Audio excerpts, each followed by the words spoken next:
Speaking of football, he's the head coach at Arizona State. Good to welcome back Herm Edwards. How are you doing, Coach? I'm doing fine, my friend, and I'm looking at your studio there, and I'm realizing that you have a lot of memorabilia there, right? I'm watching it all, and I'm looking at all the little things you have. But I can tell you this now: you're a pretty good collector of that stuff. I understand. You don't have one of these. Ooh, Not a Herm Edwards bobblehead. okay. And now this is gonna date us. You don't have this. Oh, where you pick up the fumble, the Pisarcik fumble. I never saw that one, Herm. Come on, yeah, look at that. Somebody gave this to me. It's unbelievable. I said, really? I said, okay, I'll take it. Yeah. One of the great moments. Well, it was a great moment for you in NFL history, but that gave you immortality, right? That kept me current, right? By the way, and that's when taking a knee was invented because of that play, the missed handoff by Joe Pisarcik that was Larry Zonka? Yes, it was Larry Zonka, correct. Oh, my God. 1978. We're aging ourselves, partner. We're aging ourselves. Do you have that football? I do. I have that one, and I give you the next one I have. I've got obviously a few, but that was important. But I give you one that was most important. My first NFL interception was against the Los Angeles Rams in the Coliseum, and the quarterback was Joe Namath. There you go. You know, Joe is such a great guy. He'd probably sign that if you asked him to. Dan, here's a great story. So I get it. It's my rookie year. We play the Rams, and I intercept the ball, and I take it to the sideline, and they put the tape on it, right? So the game ends. We're walking out of the Coliseum. I have the ball. I'm a rookie now. First NFL interception. I'm a rookie. And I'm walking, and I see Joe. He's in front of us. And I asked a couple of bets, you think he'd autograph this? Leave it alone. Leave it alone. Yeah, probably not right after the game. But if you saw Joe right now, Joe would probably do it. He's a good man. Did you, so every interception you had, you kept? No, because I've had, 33 in regular and another 5 in playoffs. I had about 38 of them. Yeah. But the special ones, situations, whatever it may be. But yeah, I've got a few. We talked to Chip Kelly yesterday, and he was, it wasn't Chip Kelly the coach. It was Chip Kelly the person, where he was just saying, look, I understand it. And, we're in a hot spot here, and it's tough to be able to tell these kids that we're not going to be playing football, but there's bigger issues here. And, you're a deep thinker. You're obviously emotional. When you first got the word that you're not going to play football, how long did it take before then you get together with your team? It wasn't very long. They knew, they knew a decision was going to be made, because we've actually had walkthroughs. We've been meeting, all those things. And I told them, when we get off the field, and we went to the field to have a walkthrough, I said, we're going to know something. And sure enough, by 1 o'clock, I had to address them and tell them the news. And it was very difficult. There's no doubt. And I think it's difficult for everyone when you think about it. But, this is, I said this to Coach Kelly, and maybe you could help me with this. Why aren't we getting the medical community in the ACC, SEC, and, the Big 12 together with the Big 10 and the Pac-12, so your doctors, their doctors, can exchange information here, Herm? Well, that's a good question. And I don't know if they've done that. I don't know. I don't even want to try to play armchair quarterback, obviously. But we knew going into this that it was going to be led by our professionals, our healthcare professionals. We knew that when this thing started, like 5 months ago, right? And they were going to give us a game plan. And I think as it got closer, Dan, to having to really go out and try to participate in practice, we've had walkthroughs. Players have been working out for 2 months, but the practice deal, and then obviously with this new thing about the heart and all that all these things became a factor when they said no. And I said this, Dan, I think every school has done a nice job of really creating this bubble. That's the big term now, bubble, right? Well, next Thursday, we start school. Whole different element comes in now, right?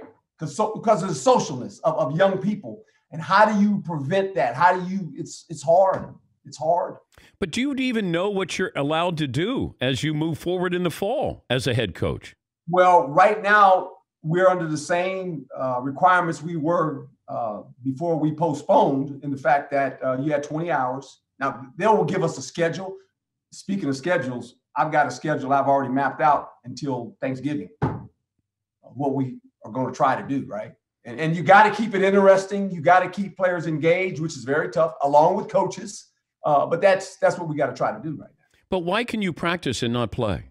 Well, we never practiced. It was walkthrough. Okay.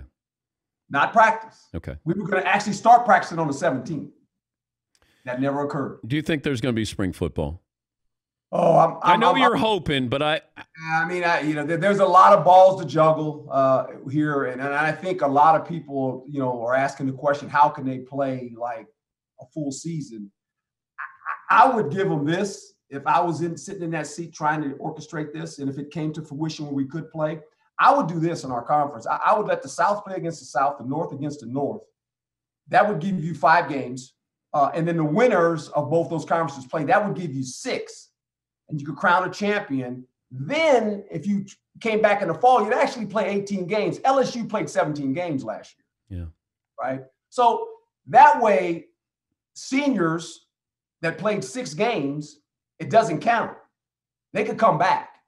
They could also leave to go to the draft. So you would kind of help both parties there.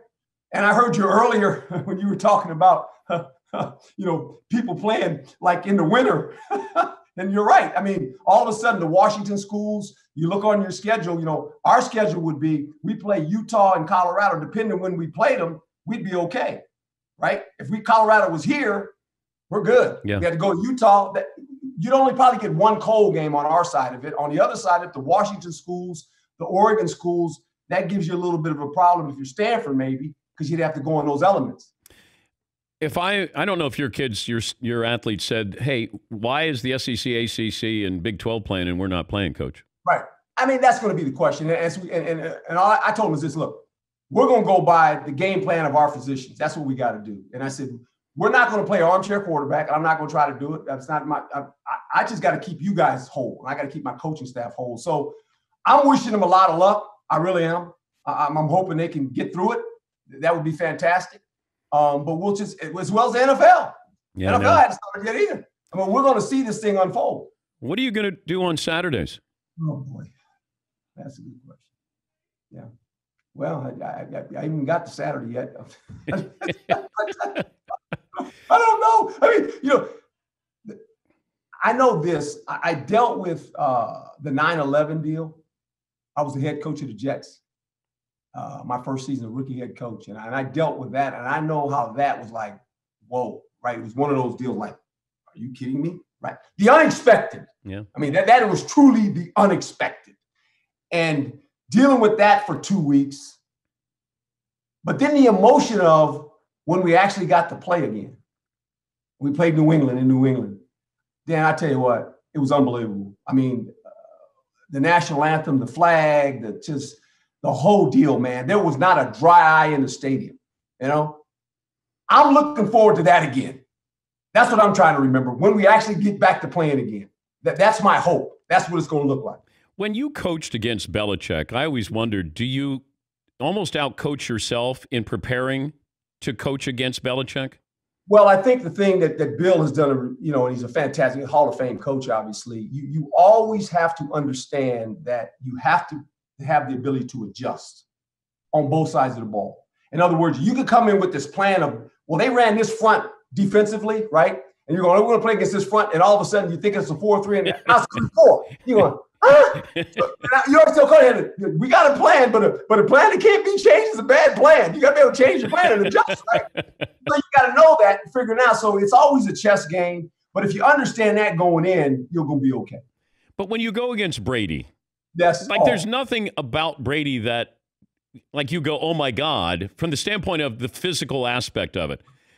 There's other people with better arms, obviously more mobility, like all of these things. So now it's the thinking process of, it feels like it's harder to outthink somebody who's maybe smarter than you than it is to take on somebody who has athleticism. No, and Tom's and look, I've always said we're the starter of all this of the Tom Brady career, because I was sitting there when we knocked out Bledsoe. Mo Lewis hit Bledsoe, and then comes this guy Tom Brady, and he comes in the game, and we're in New England, and we're playing, and we ended up winning that game. It was a low scoring game, and then he comes back like 3 or 4 weeks later, and they play us. And then you kind of watch and you go, uh-oh. And for the rest of my career, that division, I got to deal with Captain America. I'm going, come on, man. Really? Did you even have a scouting report on Tom Brady? We did when he came out, and it was funny because, it's funny because you look at scouting reports and all that and you go, hey, I get all that, but can the guy play quarterback? And boy, can he play quarterback. And I always tease him when I see him. I say, I said, remember, I gave you this opportunity, man. Mo Lewis should go into the Hall of Fame. Yeah, and you know what? And I was a little bit. I don't know if I was surprised, but I didn't know. I thought he might not leave. He was so unhappy. He wanted to have fun, Herm. But I thought he might be a guy that just ends his career there, and just. But and I start laughing. I said, look, if he wanted to go on the boat and in the end zone, I said, I work for Tampa. I said, I can give him a free pass. I think Brady just wanted to have fun. And as strange as that may sound to people, he was in a business. I mean, I don't know. I just think he wanted to, give me some weapons here. He goes down there, all of a sudden, I got weapons here. Well, yeah, all of a sudden guys start coming out of retirement, right? and I think, with Bruce being down there, Bruce Arians, and good friend, and we coached together in Kansas City. I've known Bruce forever. And it's funny, Bruce, he was the head coach. He was on the Temple staff when I was in Philly playing. How about that? Oh, wow. And then we worked together in Kansas City when Marty was the coach. He was the running back coach, right? So, Bruce will, he will relate. He'll do things that Tom probably likes, and like he said, Tom was there forever. I mean, he's a legend in New England and all that stuff, and rightly so, he deserves it. Yeah, I just think he wanted to just exhale. And, because it's always, who's more important, Belichick or Brady? And, they're both together, hard to beat. Well, I want to see are you interested in see what he does with Cam Newton? Yeah. And, I covered Cam in college when I was doing SEC games. And I think this is one of those moments that Cam kind of likes. Because people are probably saying, well, it'll be interesting to see. Chip on his shoulder. Yeah, kind of that deal, right? And they'll use his talent now. They will have some design plays in there where all of a sudden he's running the ball, right? He's coming at you with the ball in his hand. You tell you what, he's something now. Oh, it's great to catch up with you. And, if you get lonely and you just, you want to talk, then, you can always, you can call me. We can Zoom. Yeah, I'm available over the weekend too, Herm. Yeah, we're of the same era. We can go back to those days. When you mentioned outside, I call them the Vikings, but they're not the real Vikings. You mentioned how cold it was going to be. I can remember going to play those guys when Fran Tarkenton was the quarterback and Ahmad Rashad was the receiver. And it was so cold, right? And Nate Wright that played DB for him.